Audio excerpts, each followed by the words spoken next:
What's going on, everyone? My name is Hudson, and I'm here with fellow activist Ryuji Chua, aka Peace by Vegan. And today we're going to be talking about The Cube of Truth by Anonymous For The Voiceless. This video will be perfect for you if you're interested in joining a Cube of Truth, if you have an interest in getting started in activism, but you're not too sure about if you should come out to a Cube of Truth. And we're going to basically break it down in this video, and hopefully by the end of it, you'll be joining your local Anonymous For The Voiceless chapter. So a Cube of Truth is an outreach event. So it's an event where we talk to the public about animal rights and veganism. The way it happens is that people stand in a cube, like you can see behind us over there, and they hold screens with footage of factory farms and slaughterhouses, the standard practices of those industries. And what happens is that because we're in a crowded area and people walk by, sometimes people stop, and when people stop, activists on the outside go talk to them and have conversations with them. And that's basically what it is. And like Hudson said, I think it's a great way to start getting involved in activism. It's the second thing that I did as an activist. I did a vigil first, and I did a Cube of Truth. And the biggest thing that I want to say first is that when I first found out about a Cube of Truth, I thought that it was going to be an event where, I was like, this seems so like people are pushy, and it's like you're trying to push your belief. It's like, I felt in my mind like it was perpetuating the stereotype of the preachy vegan. That's what I thought it was. But the thing is, I only thought that from seeing it on social media. I saw people being at Cubes of Truth, and I was like, oh my God, those people are being the preachy vegans. Like, I would never want to be a part of that. And they would say things like, well, 27 people took veganism seriously today. And I was like, what is this? I was like, I don't want to go up to people and be like, you should be vegan. Like, I never wanted to do that. But again, that was just my preconceived notion of what I thought it was going to be. And I came here and I was like, that's not what it is at all. A lot of those conversations are very friendly. Of course, some of them are not going to go well, quote unquote, but a lot of them are very friendly. It is a way to talk to the public in a way that's very non-confrontive and in a way that produces change. For example, a couple of conversations I had today, the people walked away and they were thanking me for having the conversation. They were like, yo, thank you so much for doing this. Thank you so much for telling me about all this. I had no idea. I never thought about this. And that's the opportunity that we have. So this is a really powerful opportunity to directly talk to the public. Definitely. Yeah, something I also want to add is when I first saw Cubes of Truth, I saw it from seeing people like James Aspie, Earthling Ed, Joey Carbstrong, and what you see is you see them having the conversation.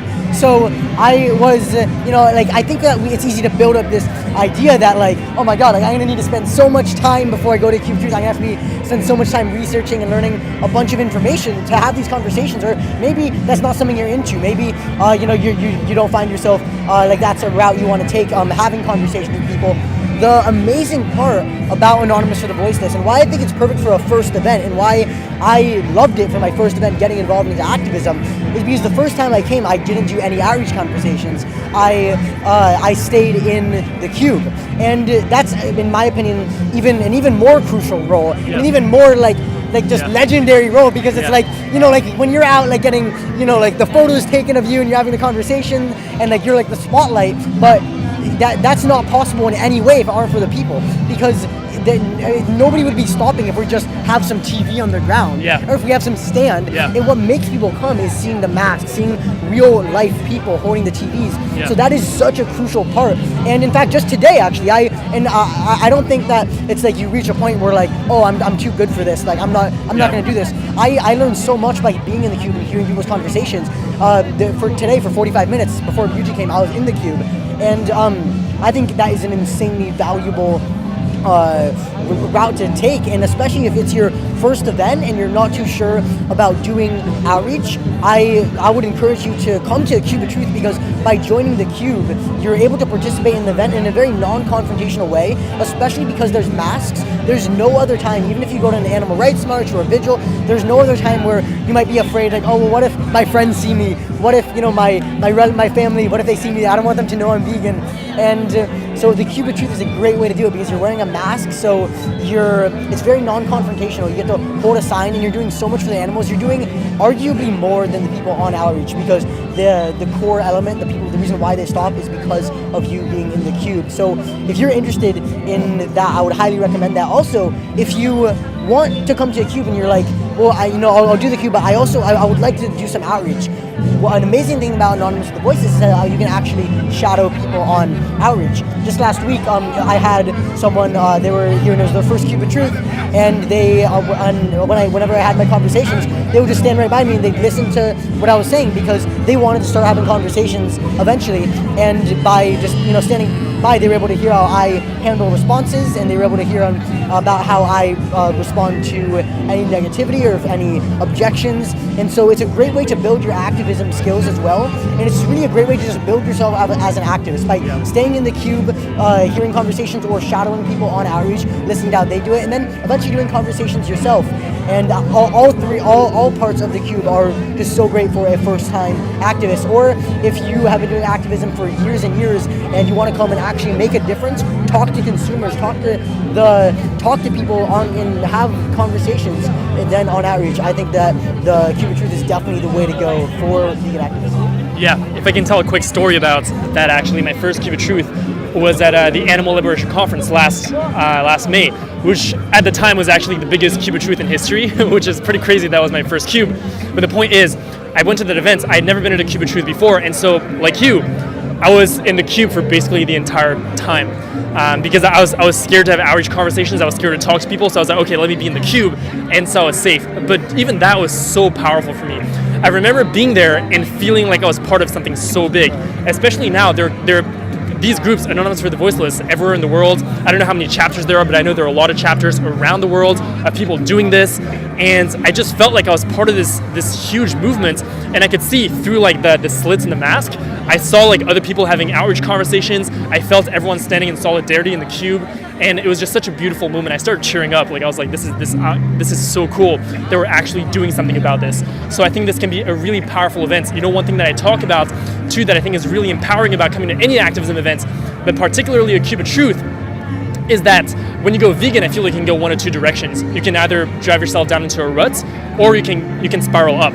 And I feel like one part of spiraling up, and I've made other videos about this, but the point is, one part of spiraling up for me is that I want to put myself in a position to proactively see the change that's happening, and I want to be a part of that change.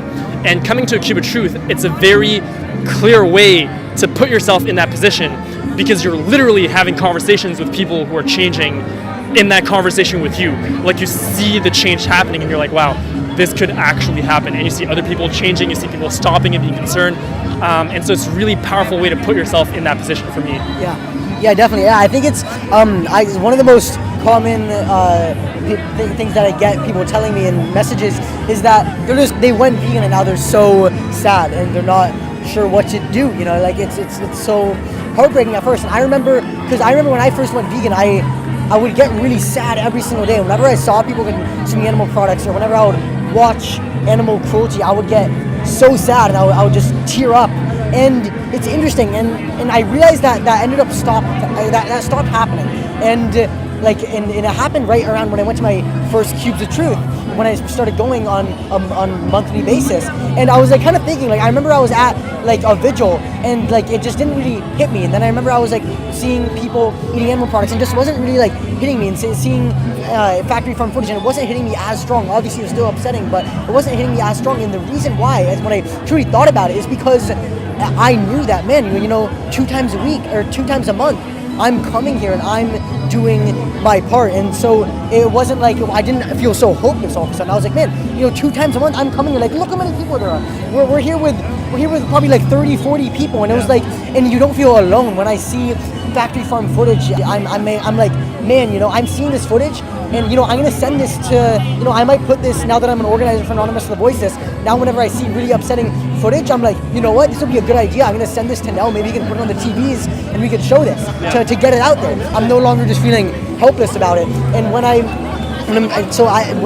remember I used to just go through these phases where I was just so sad and I didn't want to even start doing activism. I was just like really upset about how, man, this is so awful. I had such a negative outlook on life because of veganism, and that really changed after going to Cubes of Truth, because then I can know that in my head, like, man, you know, even though this is a massive issue, I'm doing my part and I'm having conversations with people, and by coming to a Cube of Truth and having outreach conversations, there every single night there are people who are so receptive and so thankful for the conversations that I have with them, and so thankful for the conversations that you have. Yeah. And so you really see that it's not like, oh man, we're in this alone and that everyone is against us. What you'll see is that when you come to Cube of Truth, that most people who stop by and watch, there might be one, two, some nights I'll have a conversation where I'll have a night where there's no productive conversations, but some nights I'll have a night where every single conversation is productive. And nights like that really show, like, man, we're not in this alone, and there's no reason to dwell. The only thing that we should be focusing on is improving our Cubes of Truth and organizing more and becoming more professional with them. Yeah. The last thing I want to wrap with personally is that by coming to a Cube of Truth, first of all, it's for everyone's welcome to come. One thing that people ask me sometimes is, well, how do you join? And I'm like, you just go. It's a one-step process. You find the group. It's two-step process. You find the group and you go. By the way, the way that you find the groups real quick is if you go on Anonymous For The Voiceless website. I don't know how you would say with the apostrophe. Anyways, when you go on their website, AnonymousForTheVoiceless.org. AnonymousForTheVoiceless.org. You go on that website and you can find a group near you. You can find their Facebook group, their Instagram, whatever they have, and then contact the organizers, find out when their events are, and then you just go to the events, and that's it. Then you say hi to people. People are super friendly. Bailey, who came here for the first time today, she was like, wow, it was her first time. She was like, you guys are so friendly. And I'm like, well, what did you, I'm like, yeah, that's great. And I'm like, yeah, we are really friendly. Like, people who do activism are in general really friendly. And even if you don't plan on, say, becoming a huge animal rights activist, or you don't plan on dedicating a huge chunk of your life to doing animal rights activism, I feel like that's sometimes an impression that people have, where it's like, oh, this is an event for animal rights activists. No, it's for anyone who cares. If you're a vegan and you care, this is an event for you, because this is not only going to support you in making a difference right here, right now at the Cube of Truth, but this is going to support you in every other area of your life. One of the reasons that I massively improved at having outreach conversations in random situations when I'm like sitting in a plane, or in line at the grocery store, or Chipotle or whatever, the reason I'm able to have productive conversations then is because I come to events like this where I'm able to actually proactively practice outreach. And because outreach, like any other thing, is a skill, right? Like, people might also think, well, I'm not good at talking to people, I'm not good at doing this is not for me. And it's like, well, you can learn how to do this. I used to be massively shy. I used to not understand how to talk to people. You can learn this. This is not a video about outreach tips, but if you want to learn more about outreach, check out our friend Alex Bez at Amazing Vegan Outreach, where he has incredible resources to teach you how to become a great outreacher. But the point is, it's a skill that you can learn. And so by coming here, you're able to develop those skills that are not only going to, help you right here in those situations, but they're going to help you whether you're talking to your family, your friends, your coworkers, random people that you meet. It's just going to support you in communicating better in general in your life. Yeah, 100%. I fully agree. It's like, by coming to a Cube of Truth, you really get to develop those skills that lead to the other aspects of activism in your life. And yeah, now all the time I'm having outreach conversations with Uber drivers and just the most random people, and friends, family, just because of the fact that it's such a great way to build your confidence when talking with people, and by talking with random strangers that you're never going to see again. Because if you mess up, and if they say something that you have no argument to, it's like, all right, well, I'm never going to see them again. I'll just look up a response when I get home, and then I'll be set for the next time. And also, the one last thing I want to add is, the amazing thing I love about Cubes of Truth is not even like, I'm going to be honest with you, the thing that gets me like in my car going to the Cube of Truth is not, most of the time, is not like, oh man, I'm gonna save so many animals today. It's more likely of the time, it's, man, I'm gonna hang out with an awesome group of people, and I'm gonna hang out with like so many cool people who share my values, who are so kind, and we're all gonna go out to dinner after this. I'm in high school, I'm 17, I'm a junior, and I've never had like a strong friend group. I've never had a strong group of people. Like, I don't go to parties, I don't really hang out with people from my high school, and I always kind of thought like, oh man, like, I guess that's kind of who I am. I guess I'm kind of like an introvert. But then when I joined Anonymous For The Voiceless, and now that I've been a part of this community, I've made so many lasting friendships. Ryuji, one example. And that is, so if you are, I would highly encourage, if you want to find a great group of people, people who are willing to dedicate their Saturday evening and come here and stand like a statue for an hour. Like, they could be watching Netflix right now, but they're out doing this. And it's like, and we're not out here we don't even have a donation jar, like, we're not getting money. So if you want to meet an amazing group of people and really have an awesome group of individuals to bond with, what I recommend, what I have found has been so great for me really finding my friend group, which I thought that I might never find. So I would recommend joining Anonymous for the Voiceless, and just go check out anonymousforthevoiceless.org, see if there's a chapter in your area. If not, just shoot them an email. It takes like 2 seconds to set up a chapter. Me and David, we just did, like, because we just took over organizing, we just did the orientation call. It's super easy. People are super friendly, and it just takes like an hour to get it all running, and then you're set. So I think that's going to wrap up the video. Ryuji, any last thoughts? You good? That's about it. All right, sweet. So yeah, make sure to follow us on Instagram. That's where we do most of our stuff. Peace by Vegan, and I'm Hudson Tarlow on Instagram. And that's going to do it for this video. Thank you so much for watching. I really do appreciate it. And I'll catch you next time.